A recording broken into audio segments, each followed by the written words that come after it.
106.5. 7:44 minutos, Oli Matos. Buenos días, buenos días. Un saludo especial a todos, a todas, todos nuestros compatriotas, donde quiera que se encuentren.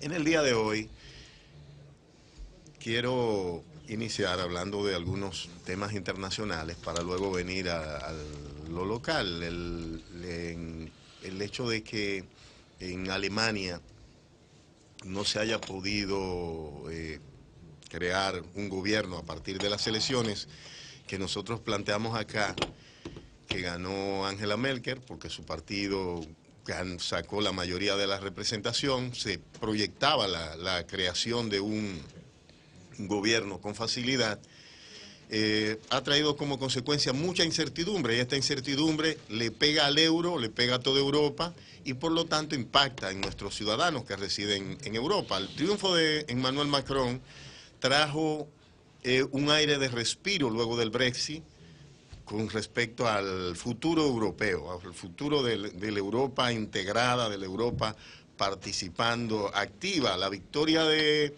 Merkel, aunque no fue una victoria contundente, porque los grupos que se llaman radicales, los grupos que entienden que Europa debe protegerse contra los efectos de aquel desorden que generaron Barack Obama y su equipo con Hillary Clinton y el propio Sarkozy en África del Norte. Hablamos de Libia y Egipto, que lo dejaron en caos y que nos dejan viendo cómo lo que ellos le llaman la pactera, estos barcos improvisados cargados de inmigrantes cruzando hacia Europa, que ha traído una cantidad enorme de migrantes, esa cantidad también de personas cruzando la frontera de Turquía y otras fronteras que han hecho levantar vallas para proteger las fronteras nacionales, sobre todo los países más pequeños, de los países que tienen, que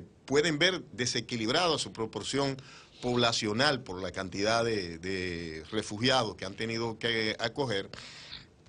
Entonces vino este aire de que Europa iba a tener un nuevo respiro. Pero la situación de Alemania vuelve a mostrar la fragilidad de este escenario europeo, el escenario europeo post-desorden en Oriente Próximo, vamos a decirle. Un escenario en el que Turquía, un aliado importante de la OTAN, aunque no miembro de la Comunidad Europea, candidato a formar parte de la Comunidad Europea, que prácticamente se mantenía fuera por un hecho sin ninguna duda ligado al tema de la preservación de las nacionalidades, porque Turquía es el país más poblado de toda Europa, entonces que es un país euroasiático, mucho más poblado que Alemania, es el único que podía competir en población con Alemania, y ya de hecho hay una población importante de personas turco-alemanas. Entonces Alemania tenía el predominio de Europa. Este escenario de convulsión en Europa de alguna manera nos impacta. El euro cae en su valor y si Alemania no logra crear gobierno, tendrá que ir de nuevo a elecciones, que es lo que está proponiendo Angela Merkel. Sin embargo, nadie quiere esto en Europa y menos en Alemania. El presidente Frank-Walter Steinmeier ha planteado la necesidad de que Angela Merkel gobierne aunque sea en minoría, cosa que no se ha producido desde hace 70 años en Alemania. Esto, de todas maneras, nos pone a observar un escenario que parece que en cada proceso electoral tendrá diferentes eventos. Si vemos el tema de Cataluña en España, donde prácticamente no hubo una secesión por la presión de la Unión Europea frente a Cataluña, que si vimos las manifestaciones, había una determinación de separarse, pero toda la comunidad internacional respaldó al reino español para continuar con la integración, aunque muchas falsas noticias nos vendieron, gente diciendo que los rusos estaban interesados en que Cataluña se separara. Yo no veo cuál era la ventaja que hubieran tenido los rusos cuando ellos también tienen cerca de 6 repúblicas que tienen movimientos secesionistas y son un mosaico incluso de idiomas y nacionalidades que componen la Federación Rusa. Si ellos proponían y presionaban ese evento, pues esto podía también contagiarlo a ellos en el futuro. Vamos a esperar, después de esta panorámica sobre el escenario internacional, que en la República Dominicana el liderazgo local, sobre todo los jóvenes de la República Dominicana, los jóvenes que están en las universidades, comiencen a estudiar el mundo de hoy. El mundo de hoy es un mundo muy distinto al mundo después de la Segunda Guerra Mundial. Es un mundo en el que las decisiones la toman grupos mucho más amplios. Las decisiones que se tomaron post Segunda Guerra Mundial fueron más fáciles porque los actores eran un número inferior. Hoy tenemos un mundo con una nueva carrera armamentística. Japón anuncia que va a tener su propio misil Tomahawk, ya ha modificado su constitución para tener la capacidad de accionar bélicamente de fuera de su frontera. Alemania, la propia Merkel ha planteado que Europa tiene que buscar sus propios medios para defenderse. Turquía prácticamente anuncia que va a abandonar la OTAN y ya comienza en una especie de alianza tanto con Rusia como con Irán por los intereses en Oriente Próximo. Anoche aparece una información que también la gente, que si usted piensa, bueno, pero eso en qué nos importa a nosotros. Está el bloque que compone y que encabeza Arabia Saudita de los Emiratos Árabes Unidos, planteando la necesidad de poner presión sobre el desestabilizador Irán, luego de que se anuncia la derrota de ISIS en Irak y en Siria. Lo anuncian el presidente de Irán y lo anuncia también Recep Tayyip Erdogan, el presidente turco, que como todos saben tiene un pulso con Estados Unidos, porque Estados Unidos está patrocinando los kurdos que viven en Irak y los kurdos que viven en Siria.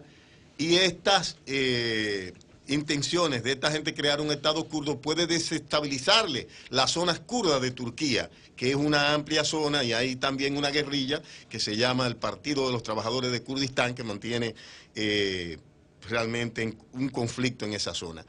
¿Por qué nosotros le decimos a los jóvenes, a la gente que está en la universidad, que debe amar y cuidar su país, que es la República Dominicana, preservarlo contra toda tentativa de ataque?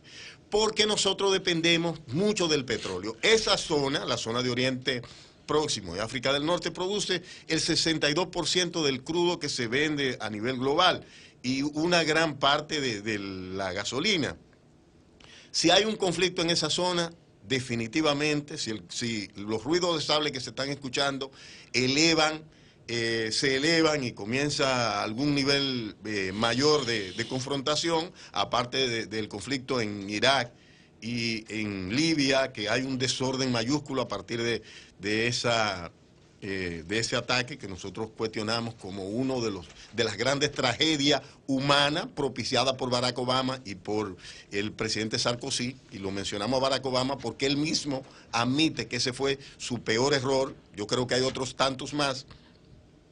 Entonces, amigos y amigas, esto va a terminar repercutiendo en nosotros, no solo en los compatriotas que viven en Europa, que hay una gran cantidad, sobre todo de mi región, de ciudadanos que se han ido a residir a España, Alemania, Italia, todos esos países, sino también acá y en la economía de la República Dominicana. Este tema, por lo tanto, nosotros creemos que es de importancia capital para que los dominicanos los veamos. Otro tema es, leía que escribió nuestro amigo Homero Figueroa, Julio, que Donald Trump le había quitado la residencia a miles de haitianos, creo que 10.000 haitianos. Señores, esa gente tenía un estatus provisional, y nosotros, que nos gusta más creer en lo que se hace que en lo que se dice, porque yo puedo salir por ahí a acabar con la gente, con el que menos le guste a usted, buscar a quien sea para acusarlo de lo que quiera. Hipólito Mejía, por ejemplo, que le gusta mucho a la gente acabarlo. Roberto Rosario, y salir a hablar de todo, de gente que quizá actúa como uno no le gusta que actúe, pero usted no puede decir, mire, se robó tal cosa, porque usted no tiene... lo primero es que como ellos hablan, la gente dice, bueno, pero probablemente habla con tanta seguridad y tiene un comportamiento de que si le hubiera pisado un callo a alguien, hubiera hecho algo mal, probablemente no estaría en otro lado que detrás de la reja, preso.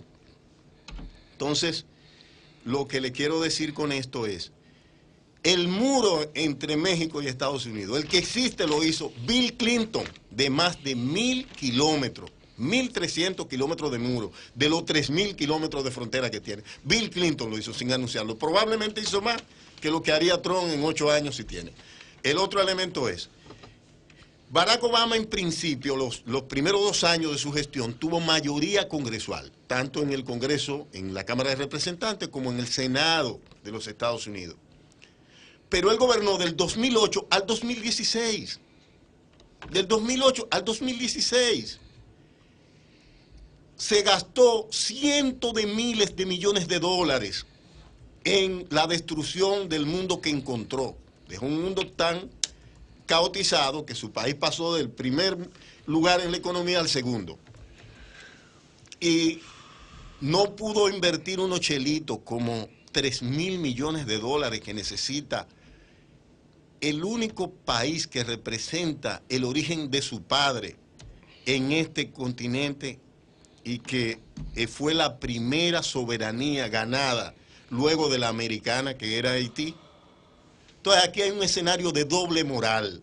A mí que nadie venga a predicarme la moral en calzoncillo.